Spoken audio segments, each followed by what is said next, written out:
Congress party की star प्रचारक और राष्ट्रीय महासचिव प्रियंका गांधी आज इंदौर में थी, जहां उन्होंने इंदौर में विधानसभा 5 में कांग्रेस प्रत्याशी सत्यनारायण पटेल के समर्थन में जनसभा को संबोधित करते हुए भाजपा की केंद्र सरकार और राज्य सरकार पर जमकर निशाना साधा।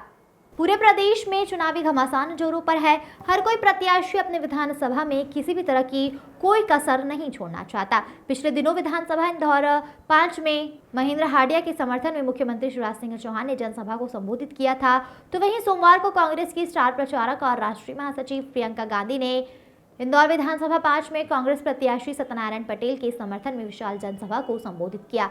इस अवसर पर उनके साथ मंच पर प्रदीप सुरजेवाला, वरिष्ठ कांग्रेस नेता सुरेश पचौरी, इंदौर शहरी क्षेत्र के कांग्रेस के प्रत्याशीगण सहित शहर कांग्रेस अध्यक्ष, जिला अध्यक्ष, इंदौर सांची दूध संघ के अध्यक्ष मोती सिंह पटेल सहित तमाम कांग्रेस के पदाधिकारी सभा स्थल पर उपस्थित थे। इस अवसर पर प्रियंका गांधी ने केंद्र की और राज्य की सरकार पर जमकर निशाना साधा। उन्होंने करीब आधे घंटे के भाषण में कहा कि राज्य सरकार ने गरीबी और महंगाई रोकने का कोई प्रयास नहीं किया। प्रयास जब शुरू होते हैं जब चुनाव आते हैं। यही नहीं, उन्होंने आगे कहा कि यहाँ एक ऐसी सरकार है जिसे 22,000 घोषणाएं कर रही है और 22,000 घोषणाएं पूरी भी की है।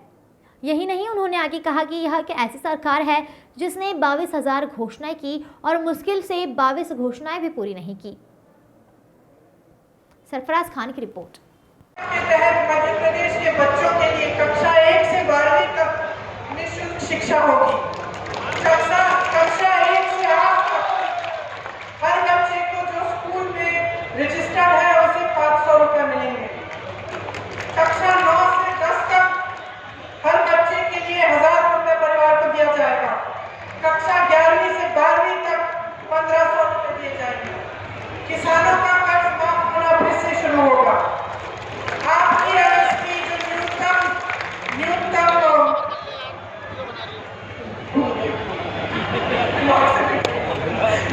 समर्थन मूल्य है, आपका न्यूनतम समर्थन मूल्य आपको गेहूं के लिए 2600 रुपये मिलेगा, धान के लिए 2500।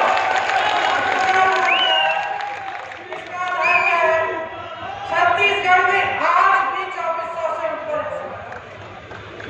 और भाजपा के जो प्रदेश है वाराणसी में 1200 से 1400 ओबीसी वर्ग के लिए 27% आरक्षण मांग रहे हैं, देंगे हम। और जो जातीय जनगणना की बात है हम मध्य प्रदेश में वो विनती करेंगे।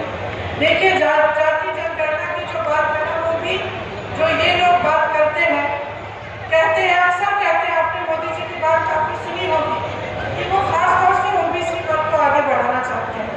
वही खाली गुलदस्ता है, क्योंकि जब हम कहते हैं कि जातिगत जनगणना होनी चाहिए तब ये कहते हैं कि हम नहीं हो सकते, चुप रहते हैं। अब क्यों हम क्यों कह रहे हैं कि ये जनगणना होनी चाहिए? हम सिंपल ये बात कह रहे हैं कि गिनती कर लो कि इस देश में दलित कितने हैं, इस देश में ओबीसी कितने हैं, एससी कितने हैं, एसटी कितने हैं, गरीब कितने हैं, ताकि जब नीतियां बने तब जितने प्रतिशत है कम से कम उनकी भागीदारी हो, या उनको घबराहट नहीं चाहिए कि हमारे पेंशन को आपने कहीं इन्वेस्ट कर लिया, कल को कुछ समस्या उठ गई और हमारी सारी कमाई बर्बाद हो गई। हम सिर्फ अपनी सुरक्षा चाहते हैं। सरकार क्या कहती है? ये सरकार जो कहती है कि आपके लिए चलती है, क्या कहती है? हमारे पास पैसे नहीं है ओपीएस के लिए। तो अगर पैसे नहीं है तो राजस्थान की सरकार कैसे कर रही है? तो फिर कर्नाटका की सरकार कैसे कर रही है? हिमाचल की सरकार कैसे कर रही है? छत्तीसगढ़ में ओपीएस लागू कैसे है? क्योंकि आपके पैसे नहीं है, गलत बात है। आपकी प्रायोरिटी, आपका ध्यान नहीं है। करोड़ रुपए आप अडानी जी के माफ कर सकते हैं, तो इस देश के कर्मचारी के ओपीएस क्यों नहीं कर सकते? सीधी सी बात है, सीधी सी बात है। पिछले साल जब यूपी का चुनाव था, गन्ने के किसानों का बकाया 15,000 करोड़ था। उसी समय प्रधानमंत्री जी ने 2 चीजें की। अपने लिए 2 हवाई जहाज खरीदे, एक 8,000 करोड़ का, दूसरा 8,000 करोड़ का, 16,000 करोड़ के 2 हवाई जहाज खरीदे। और दूसरी बात, उन्होंने ये ऐलान किया कि संसद भवन की सुंदरीकरण के 1000 करोड़ रुपए खर्च किए जाएंगे। और किसान का बकाया, उसके लिए पैसे नहीं। किसान के बकाये के लिए पैसे नहीं है। जो संसद चला आ रहा है 70 सालों से ठीक ठाक है, मरम्मत करनी है तो करो, लेकिन उस पूरी इंडिया गेट के सामने नई दिल्ली को की सुंदरीकरण के लिए इतने पैसे खर्च करने की क्या जरूरत है? देखिए, मनमोहन सिंह जी की सरकार में खूब तरक्की हुई, और ये नहीं था कि ऐसे बड़े प्रोजेक्ट नहीं थे, G20 नहीं था, ये सब था, लेकिन गरीबों के लिए और मिडिल क्लास के लिए सोच थी, एक विजन था कि किस तरह से हम आपको भी मजबूत कर सकते हैं और उद्योगपतियों को भी मजबूत कर सकते हैं। और ये नजरिया नहीं था कि सिर्फ गिने चुने 5 उद्योगपतियों को हम मदद करेंगे और बाकी उद्योगपति जाए भाग जाए, ये नजरिया नहीं था।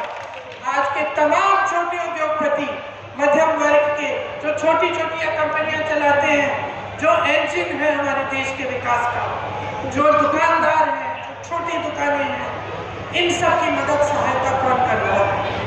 नोटबंदी की आपने, सबको कह दिया कि भाई देशभक्ति दिखाओ, अपनी खड़े हो जाओ, सब खड़े हो गए, क्योंकि हमारे देश की जनता, जब हम देश की बात करते हैं, जब हम धर्म की बात करते हैं, तो ऐसा एक हिंदुस्तानी नहीं है जिसके दिल में वो बात नहीं करती। इसीलिए ये सीख गए कि भाई जब जनता से कुछ निकालना हो, धर्म की बात करो और देशभक्ति की बात करो।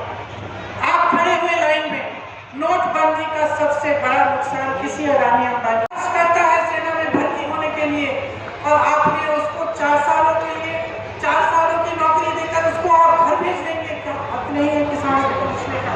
क्या महिलाओं को हक नहीं है पूछने का कि हमारे लिए क्या किया?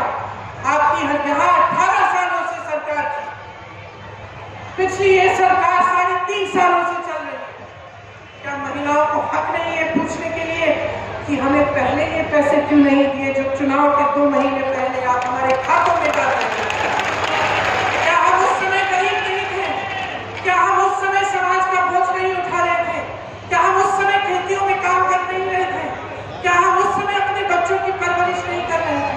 क्या महिलाओं को हक नहीं है ये पूछने के लिए कि जो बिल आप लाए हैं हमारे आरक्षण के लिए, जिसमें आप कहते हैं कि 33% आरक्षण होने देंगे, वो बिल 10 साल के लिए आप लागू क्यों नहीं करेंगे? ये हक है, और मैं इस हक को आपके बारे में याद दिलाने के लिए आज यहाँ पे आपके सामने खड़ी हूं। मुझे वोट नहीं चाहिए, मुझे आपकी जागरूकता चाहिए।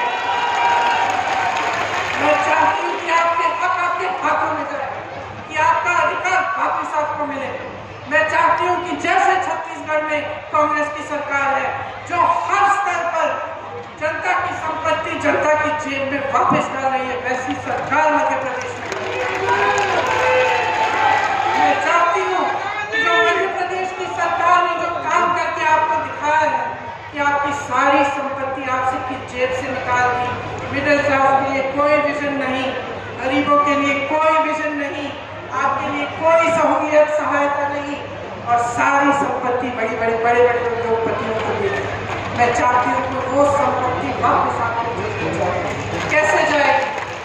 कांग्रेस की जो सरकारें हैं वो करके दिखा रही। कांग्रेस राजस्थान में आज 25 लाख का इलाज मुफ्त में हो रहा है, और ये चुनावी घोषणा नहीं, 1.5 साल से चल रहा है। राजस्थान में ये हो रहा है, छत्तीसगढ़ में गांव में जो समस्याएं हैं वो गांव में सुलझाने की कोशिश हो रही है। यहाँ पूरे प्रदेश में एक बहुत बड़ी समस्या है आवारा पशुओं की। छत्तीसगढ़ में उन्होंने सोचा कि इसे कैसे सुलझाएं, गौठान बनाए, स्वयं सेवा समूह को उनमें काम दिलवाए, जो गाय थी उसका जो गोबर है उसको खरीदा सरकार ने, ताकि वहां मजबूती मिले। मनरेगा को मजबूत करने की कोशिश की, ग्रामीण रोजगार देने की कोशिश की, OPS को लागू किया। आज सरकारी कर्मचारी का एक ही डिमांड है, कहता